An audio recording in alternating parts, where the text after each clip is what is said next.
Magandang umaga, mga apo ko. Ako si Lolo Jib, ang inyong lolo mula sa Jeddah, Saudi Arabia. Alam nyo ba?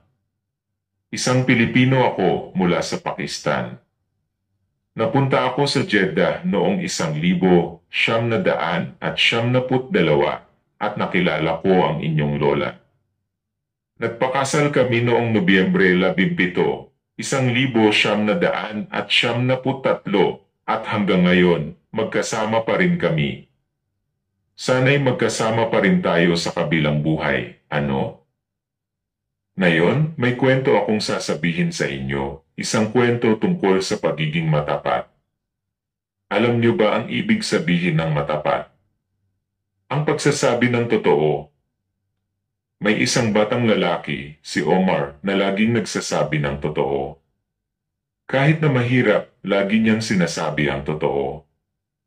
Isang araw, naglalakad si Omar pauwi ng eskwela nang may makita siyang isang pitaka sa ilalim ng puno.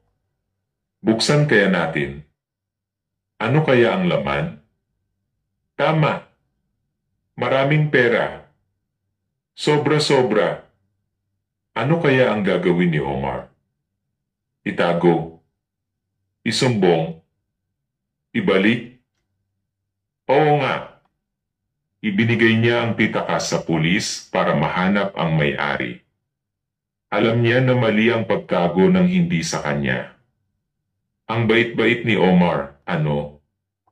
Pagiging matapat ay isang magandang katangian.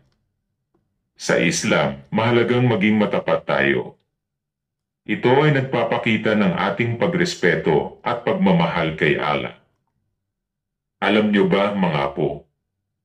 Noong bata pa ako sa Pakistan, minsan ay nakakita rin ako ng nawawalang gamit. Naisip ko kung ano kaya ang mararamdaman ng may-ari kung mawawala ang gamit niya. Kaya ibinalik ko.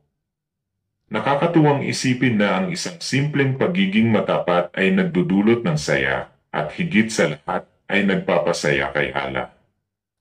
Masaya ang puso natin kapag tayo ay matapat.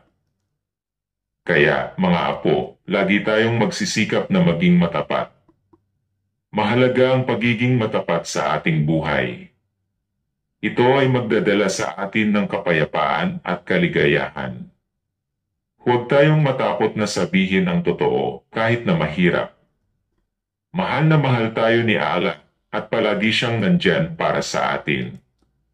Tandaan niyo iyan palagi. Salamat po.